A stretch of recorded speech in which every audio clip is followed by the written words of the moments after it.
प्रिय मित्रों नमस्कार।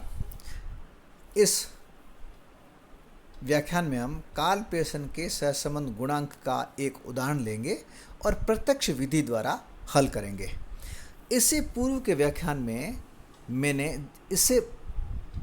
जस्ट प्रीवियस लेक्चर में मैंने कार्ल पियर्सन के सहसंबंध गुणांक को किस प्रकार से ज्ञात किया जाता है उसके बारे में, प्रत्यक्ष विधि के सूत्र और प्रक्रिया के बारे में विस्तार से चर्चा की थी और साथ ही कार्ल पियर्सन का सहसंबंध गुणांक क्या है और इसका प्रतिपादन किस रूप में हुआ उसके बारे में भी चर्चा की थी।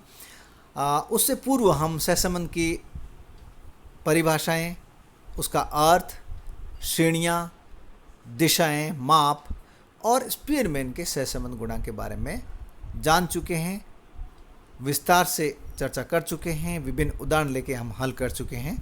और आज हम कार्ल पियर्सन के सहसंबंध गुणांक के अंतर्गत एक उदाहरण लेंगे और उस उदाहरण को प्रत्यक्ष विधि द्वारा हल करेंगे।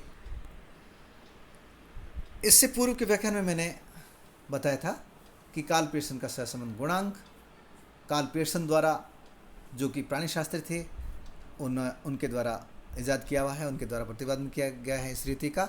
और इसका संकेताक्षर स्मॉल आर यानी अंग्रेजी भाषा के स्मॉल आर का उपयोग किया जाता है। इसकी दो विधियां हैं, प्रत्यक्ष विधि और लघु विधि। लघु विधि को बाद में बढ़ेंगे, हम प्रत्यक्ष विधि के बारे में बात कर रहे हैं। प्रत्यक्ष विधि के जो सूत्र हैं वो शॉर्ट में बताऊंगा। Small r is equal to summation d x d y upon n standardization x standardization y. और इसको जब और विस्तारित करते हैं तो हम यूँ लिख सकते हैं summation d x d y upon n summation d square x upon n summation d square y upon n. और इसको जब हल करते हैं तो ये एक और सूत्र निकलता है जो सबसे शॉर्ट सूत्र है और सबसे प्योरीफाइड कह सकते हैं, इस रिफाइंड सूत्र को रिफाइंड सूत्र कह सकते हैं। और ये है summation d x d y upon summation d square x गुणा summation d square y under root.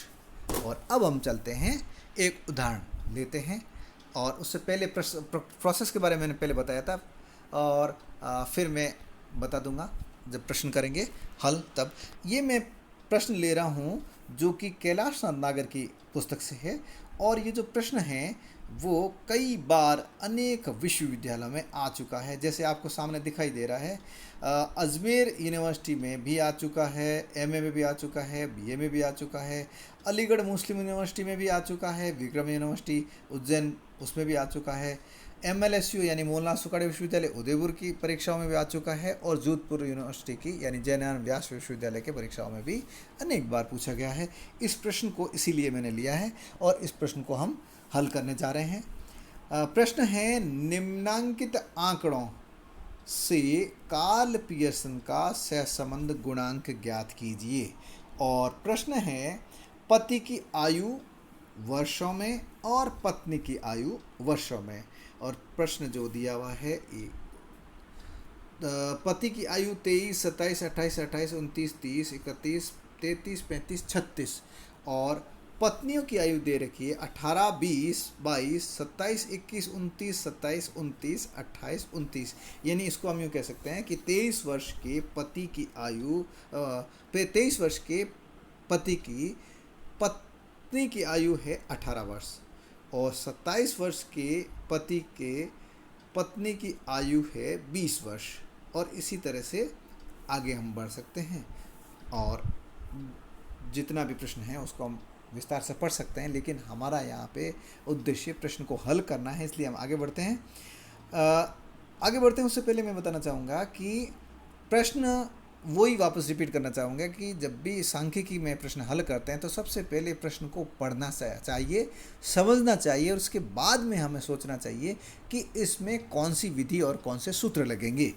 तो प्रश्न को जब पढ़ते हैं तो सीधा प्रश्न है कि निम्नलिखित आंकड़ों से कार्ल पियर्सन का सहसंबंध गुणांक ज्ञात करना है। इसका मतलब है प्रश्न में कोई कुछ भी नहीं घुमाया गया है। और जब हम सूचनाओं पे देखते हैं जो अंकों में दे रखी है वो भी सीधी दी हुई है, किसी भी तरह का यहाँ पे घुमाव या कोई उलझन जैसा कुछ भी नहीं है। इसलिए विद्यार्थियों को क्या करना चाहिए, सीधा सा आगे बढ़ना चाहिए। और इसमें कुछ भी नहीं लिखा है कि लघु विधि या प्रत्यक्ष विधि, आप चाहें जिस विधि से ज्ञात कर सकते हैं। चूंकि हम प्रत्यक्ष विधि को यहाँ पे ले रहे हैं, इसलिए प्रत्यक्ष विधि द्वारा इसको पहले हल करेंगे। आगे जब लघु विधि आएगी तो या तो इस प्रश्न को लेंगे या किसी और प्रश्न को लेकर हल कर सकते हैं, लेकिन आप इसको लघु विधि द्वारा भी हल कर सकते हैं और प्रत्यक्ष विधि द्वारा भी हल कर सकते हैं। हम यहाँ पे प्रत्यक्ष विधि द्वारा हल कर रहे हैं, और प्रत्यक्ष विधि द्वारा हल करने के लिए जो सूत्र है वो हम ये अंतिम सूत्र पहले ले रहे हैं, यानी स्मॉल आर यानी काल पेयरसन का सहसंबंध गुणांक is equal to summation d x d y upon summation d square x गुणा summation d square y under root, ये वाला ले रहे हैं सूत्र। और इस सूत्र के लिए प्रोसेस जो है वो है, सबसे पहले हमें क्या करना पड़ेगा, सबसे पहले दोनों श्रेणियों को लिख देते हैं। क्योंकि जब हम प्रश्न को हल कर रहे हैं तो उसके लिए हम क्या करें, सबसे पहले एक्स श्रेणी को ले लेते हैं और उसके बाद वाई श्रेणी को लेंगे, लेकिन उससे पहले हम क्या करें, कॉलम बना लेते हैं अलग अलग। एक्स श्रेणी के लिए हम क्या करें, सबसे पहले एक्स श्रेणी ऊपर लिख देंगे, उसके बाद में एक्स श्रेणी जो प्रश्न में दी हुई एज इट इज लिख देंगे। उसके बाद हम क्या करें, उसके बाद हम उसका समांतर माध्य ज्ञात कर लें, और उसके बाद यानी जब टेबल बनाएंगे तो टेबल में तो हमें कॉलम पहले बना लेना चाहिए। तो सबसे पहले हम एक्स श्रेणी लें और उसके बाद में डी एक्स लिख दें, यानी कि एक्स माइनस एक्स बार, यानी कि एक्स श्रेणी का विचलन। उसके बाद विचलन का गुणा यानी विचलन का स्क्वायर, यानी कि डी स्क्वायर एक्स ले लेते हैं। उसके बाद में वाई श्रेणी लिख देते हैं। उसके बाद में जैसे हमने एक्स श्रेणी के लिए एक्स श्रेणी लिखी, उसके बाद में 2 कॉलम बनाए, ठीक इसी तरह से वाई श्रेणी के लिए भी 2 कॉलम बना देते हैं। जो नेक्स्ट कॉलम होगा वाई श्रेणी के बाद में वो डी वाई हो जाएगा, यानी कि वाई माइनस वाई बार, वाई श्रेणी का विचलन। और उसके बाद में डी वाई का स्क्वायर, यानी कि डी स्क्वायर वाई। और अंत में जो कॉलम बनाएंगे वो हो जाएगा डी एक्स और डी वाई का गुणा। और फिर हम इस प्रोसेस के साथ ही इस प्रश्न को हल करने की कोशिश करेंगे और आगे बढ़ते हैं।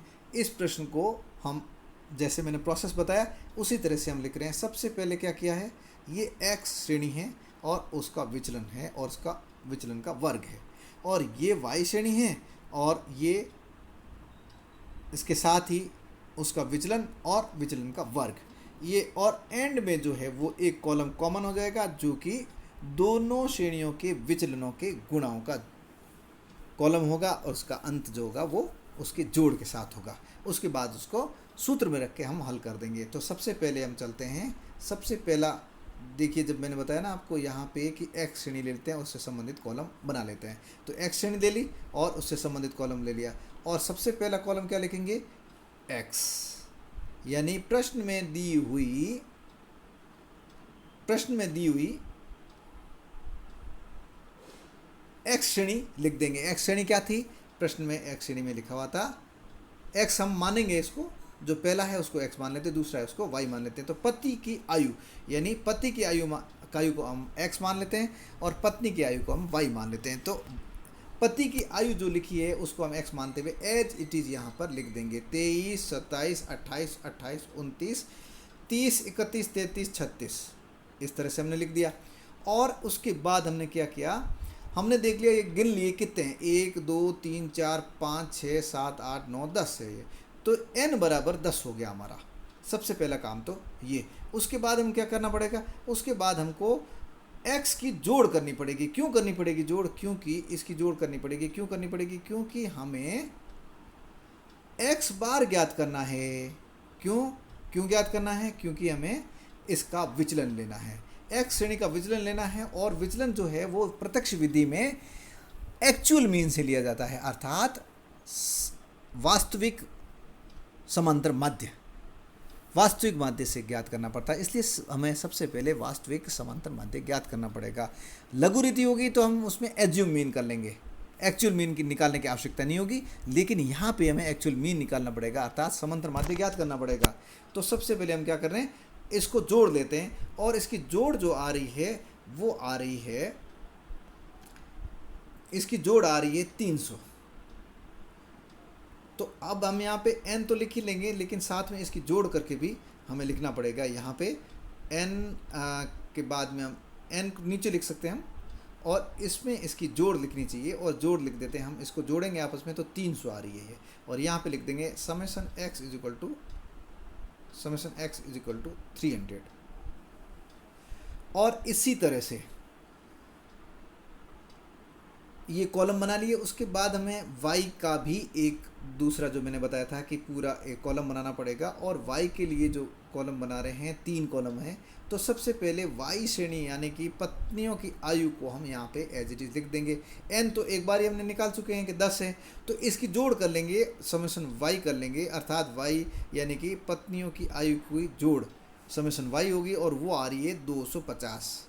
ठीक है। उसके बाद हमें क्या करना पड़ेगा, सबसे पहले हमें समांतर माध्य दोनों श्रेणियों के लिए ज्ञात करने पड़ेंगे, यानी x बार और y बार ज्ञात करने पड़ेंगे। x बार का ज्ञात करने का सूत्र है समेशन x अपॉन n, और y बार ज्ञात करने का सूत्र है समेशन y अपॉन n।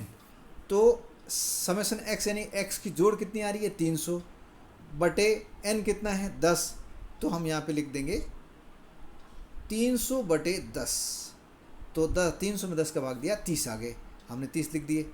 और इसी तरह से समेशन y 250 है यानी 250, और n 10 है, तो हमने यहाँ पे लिख दिया, और 250 में 10 का भाग दिया 25 आ गए। अर्थात अब हमारे पास में यहाँ पे क्या आ गया है, अब हमारे पास में उपलब्ध हो गया है, दोनों चीज़ें उपलब्ध हो गई है। क्या क्या चीज़ उपलब्ध हो गई है, x बार भी उपलब्ध हो गई है और y बार भी उपलब्ध होगी। x बार तो है 30 और y बार है 25। तो अगला जो स्टेप होगा हमारा वो होगा दोनों श्रेणियों के लिए विचलन ज्ञात करना। तो अब हम जो दूसरा कॉलम है दोनों श्रेणियों के आगे, नेक्स्ट जो कॉलम है वो है dx, x के आगे, x कॉलम के आगे dx का कॉलम है, और y कॉलम के आगे dy का कॉलम है। तो x श्रेणी का कॉलम x बार बराबर 30 यानी कि 30 से लिया जाएगा, और y श्रेणी का जो विचलन है वो y बार बराबर 25 से लिया जाएगा। तो dx ज्ञात करने का जो तरीका होता है x माइनस एक्स बार होता है प्रत्यक्ष विधि में। तो अब हम यहाँ पे प्रत्यक्ष विधि से कर रहे हैं, इसलिए हम क्या कर रहे हैं,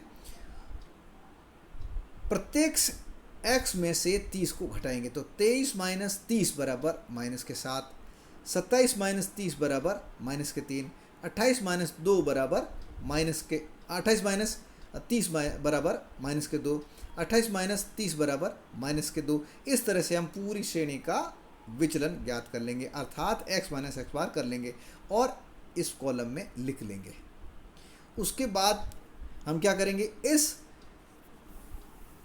विचलन के कॉलम का गुणा करके नेक्स्ट कॉलम बना लेंगे। और नेक्स्ट कॉलम कैसे बन जाएगा, नेक्स्ट कॉलम ऐसे बन जाएगा, इसका स्क्वायर करते जाएंगे। -7 को -7 से गुणा किया तो प्लस के 49 हो जाएंगे, अर्थात इसको स्क्वायर करेंगे इनमें लिखी हुई संख्याओं को, और यहाँ पे इसके आगे लिखते जाएंगे। तो -7 का स्क्वायर हो गया 49, -3 का स्क्वायर हो गया 9। इस तरह से हम पूरा कॉलम ये बना लेंगे और उसकी जोड़ कर लेंगे। जोड़ करने के बाद में जो हमारे पास में संख्या आएगी वो 138 आ रही है, और ये समेशन d स्क्वायर x कहलाता है। और अब हम आगे बढ़ेंगे y कॉलम की साइड में, और y कॉलम हमने एज इट इज़ लिख दिया था, पहले ही लिख दिया था। उसके बाद में हमने y बार भी ज्ञात कर लिया। y बार हमारे पास में 25 है, और 25 से हम y श्रेणी का विचलन लेंगे, अर्थात 18 माइनस 25 बराबर -7, 20 माइनस 25 बराबर माइनस के 5। इसी तरह से हम पूरे कॉलम का विचलन ले लेंगे, अर्थात y में से y बार को घटाते रहेंगे और यहाँ पे लिखते रहेंगे, और इसके बाद हमारा ये dy कॉलम प्राप्त हो जाएगा, और dy का स्क्वायर करते हुए हम इस कॉलम में लिख देंगे, अर्थात dy में जो संख्याएं लिखी हुई उसको स्क्वायर करेंगे और इस d स्क्वायर y में लिखते जाएंगे। जैसे -7 का स्क्वायर किया 49, -5 का स्क्वायर किया 25, -3 का स्क्वायर किया 9। इस तरह से हम इस कॉलम को प्राप्त कर लेंगे और उसके बाद उसकी जोड़ कर लेंगे। तो जोड़ जो आ रही है वो 164 आ रही है, d स्क्वायर y की जोड़ आ रही है 164। इसको हम क्या कहेंगे, समेशन d स्क्वायर y।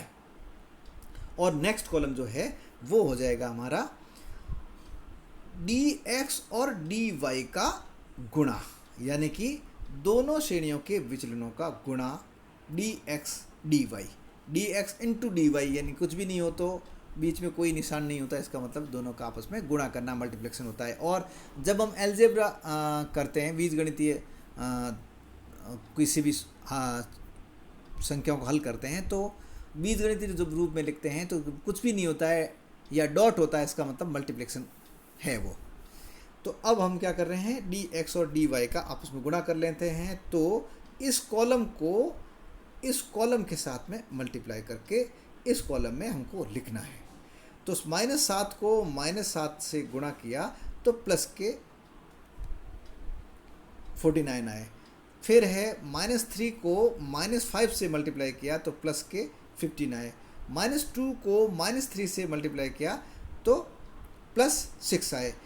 फिर -2 को +2 से मल्टीप्लाई किया तो -4 आए। इसी तरह से अब हमें यहाँ पे ध्यान रखना पड़ेगा कि माइनस और प्लस जो मल्टीप्लाई करने का तरीका है, यानी बोर्ड-वास का नियम है, बाय ऑर्डर डिवाइडेशन, मल्टीप्लिकेशन, सब्सट्रैक्शन और एडिशन, तो उसको ध्यान में रखते हुए हम यहाँ पर करेंगे। अर्थात माइनस और प्लस को गुणा करेंगे तो माइनस प्लस माइनस होता है, माइनस माइनस प्लस होता है, प्लस प्लस प्लस होता है और प्लस माइनस माइनस होता है। इसलिए इसका पूरा ध्यान रखेंगे और यहाँ पे प्लस माइनस का ध्यान रखते हुए मल्टीप्लाई करते हुए आगे के कॉलम में, इस कॉलम में हम माइनस है तो माइनस लिखेंगे, प्लस है तो प्लस की संख्या लिखेंगे और फिर इनकी जोड़ करेंगे। प्लस प्लस को जोड़ दीजिए, माइनस माइनस को जोड़ दीजिए और उसके बाद में जो अंतिम प्लस में से प्लस के अधिक है और तो अंतिम जो उत्तर आएगा वो प्लस का हो जाएगा और माइनस का अधिक है तो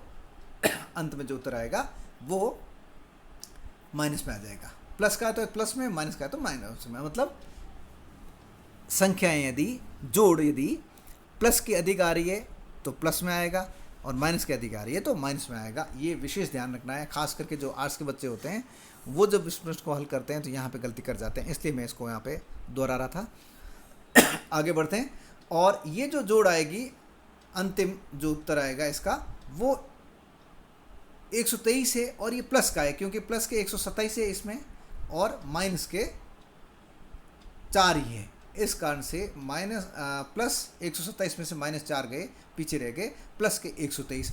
तो summation d x d y हमारा क्या प्राप्त होगा, +123। अब प्लस के होते हैं तो निशान लगाओ मत लगाओ कोई फ़र्क नहीं पड़ता, लेकिन माइनस का होता है तो हमें निशान लगाना पड़ता है, बीजगणित चिन्ह को लगाना ही पड़ता है और जब कुछ भी नहीं लगाते हैं तो उसका मतलब प्लस का ही होता है। अब हम आगे चलते हैं और सूत्र में इसको रख कर हल करते हैं। चूँकि हमने ये सब कॉलम क्यों बनाए, क्योंकि इस सूत्र को ध्यान में रख के बनाए। ये जो सूत्र था हमारे पास में डी एक्स डी वाई, यानी कि summation d x d y, यानी कि डी एक्स भी चाहिए डी वाई भी चाहिए, यानी डी एक्स का मतलब होता है एक्स माइनस एक्स बार, इसलिए एक्स बार ज्ञात करना पड़ा और वाई बार भी ज्ञात करना पड़ा। फिर डी एक्स चाहिए था इसलिए डी एक्स का कॉलम बनाया, डी वाई चाहिए था इसलिए डी वाई का कॉलम बनाया और डी स्क्वायर एक्स और डी एक्स और वाई भी चाहिए था इसलिए डी स्क्वायर एक्स और डी स्क्वायर वाई भी हमने निकाला। इस सूत्र के अनुसार ही ये कॉलम बने। ये जो कॉलम बने हमारे, जो कॉलम हमारे सामने बने या जो हमने बनाए हैं, ये वाला ये वाला ये वाला ये वाला ये वाला, ये जो कॉलम हमने बनाए हैं वो सूत्र को ध्यान में रखते हुए बनाए हैं, यानी कि हमें क्या क्या चाहिए उसके आधार पर ही ये कॉलम बनते हैं। तो अब हम सूत्र में इन संख्याओं को रखेंगे और सूत्र हम फिर से वापस बता देता हूँ, summation d x d y upon root में summation d square x into summation d square y. तो summation d x d y हमारे पास में कितने थे, 123 प्लस के, और समेशन डी स्क्वायर एक्स कितना है 138, समेशन डी स्क्वायर वाई कितना है 164। तो इन संख्याओं को हम इसमें सूत्र में रख देंगे। सूत्र में रखा तो 123 बटा रूट में 138 इंटू 164, 138 को और 164 को गुना करके रूट में लिख देंगे। अगला जो आ जाएगा 123 बटे 22,632 और फिर 22,632 का रूट निकाला तो आया 150.4, 150.3 ऐसे कुछ आते हैं, उसको हम राउंड फिगर लिख सकते हैं। 123 में 150.4 का भाग दिया तो आया 0.817। इसको हम यूँ भी लिख सकते हैं और इसको यूँ भी लिख सकते हैं 0.817 या 0.82 भी लिख सकते हैं। इसमें चूँकि ये 1 से 1 है, 1 से 1 नहीं, हाँ बिल्कुल, ये 0.82 भी लिख सकते हैं इसको, चूँकि ये इसमें निशान कुछ भी नहीं, इसका मतलब ये प्लस का है। यदि माइनस का होता तो हम माइनस माइनस लिखते जाते। और ये जो इस प्रकार से हमारे पास में प्राप्त हुआ है, ये उत्तर प्राप्त हुआ है, इसलिए मैंने इसको गोला कर रखा है, बॉक्स में कर रखा है, और बॉक्स में जो लिखा हुआ है ये हमारा अंतिम उत्तर है। R is equal two plus 0.82। इसको हम इस प्रकार से लिख सकते हैं कि पतियों और पत्नियों की आयु में धनात्मक उच्च सहसंबंध पाया जाता है। इसको हम अंत में इस तरह की लाइन के साथ में एंड करेंगे, और इस प्रकार से ये हमारा प्रश्न हल हो गया। चूँकि मैंने एक और यहाँ पे लिख रखा है कि यदि हम सूत्र दूसरा ले सकते हैं तो उस सूत्र द्वारा भी हल कर सकते हैं। और दूसरा जो सूत्र है वो क्या है, ये आप देखिए, यहाँ पे सूत्र मैंने लिखे थे, ये वाला सूत्र भी है, ये वाला सूत्र भी है, और हमने ये अंत वाला सूत्र जो पेरिफाइड है ये वाला सूत्र ही लिया था। तो हम चाहें तो किसी भी सूत्र से हल कर सकते हैं। यहाँ पे हमने सबसे लास्ट वाले सूत्र से किया था, लेकिन हम चाहें तो दूसरे सूत्र लेके भी कर सकते हैं, जो कि सबसे पहला सूत्र जो है वो है summation dx dy upon n standard deviation x standard deviation y। तो अब हम इस सूत्र में रखते हैं संख्याएं, तो संख्या रखते हैं तो क्या आ रहा है, 123/n 10 है, और स्टैंडर्ड डेविएशन x 3.71, और गुणा में स्टैंडर्ड डेविएशन y जो है वो आ रहा है 4.05। अब ये कैसे आया, ये यहाँ पे हम लिखे। अब वापस याद करना पड़ेगा आपको, प्रमाप विचलन जब हम याद किया था तो किस प्रकार से था। स्टैंडर्ड डेविएशन x यानी x श्रेणी का स्टैंडर्ड डेविएशन निकालने के लिए, प्रमाप विचलन ज्ञात करने के लिए summation d² x upon n root में होता है। तो समेशन d² x कितना है, 138, तो 138/10 रूट में 138 में 10 का भाग दिया तो 13.8 आए, या 8 दिख नहीं रहे हैं, आप यहाँ पे ध्यान रखना, 13.8 है। इसका रूट निकला तो 3.71 आया, इसलिए हमने यहाँ पे 3.71 लिखा है। और y श्रेणी का प्रमाप विचलन ज्ञात करने के लिए सूत्र हो जाएगा summation standard deviation y is equal to summation d² y upon n। तो समेशन d² y था 164, तो 164/10 रूट में 164 में 10 का भाग दिया, 16.4 आए, 16.4 का रूट निकाला तो 4.05 आए, इसलिए हमने यहाँ पे 4.05 लिख दिया। तो अब हम क्या करेंगे, 10 को 3.71 और 4.05 के साथ में मल्टीप्लाई करेंगे, और नीचे लिख देंगे, वो आ रहा है 123 मल्टीप्लाई करने के बाद लिख देंगे, और वो आ रहा है 150.3 के आसपास आ रहा है। ज़्यादा संख्या लेंगे तो एग्जैक्ट फिगर आ जाएगा, जैसे 123.150.4 आ रहे हैं यहाँ पे, और यहाँ पे आ रहा है 123/150.3। तो ये में पूरे यदि लेना चाहें फिगर पॉइंट में, तो ये एग्जैक्ट वही संख्या आएगी जो यहाँ पे आ रही है, वो यहाँ पे भी वही आएगी। तो लेकिन अंतिम उत्तर हमारा वही रहेगा, और उत्तर आ रहा है 0.818, जिसे हम 0.82 भी लिख सकते हैं। तो उत्तर हमारा वही आया, कार्ल पियर्सन का सहसंबंध गुणांक बराबर प्लस 0.82, अर्थात पतियों और पत्नियों की आयु में धनात्मक उच्च संबंध पाया जाता है। धन्यवाद। अगले व्याख्यान में हम कुछ अन्य उदाहरण लेंगे और प्रत्यक्ष विधि और लघु विधि द्वारा उन्हें हल करने की कोशिश करेंगे। धन्यवाद।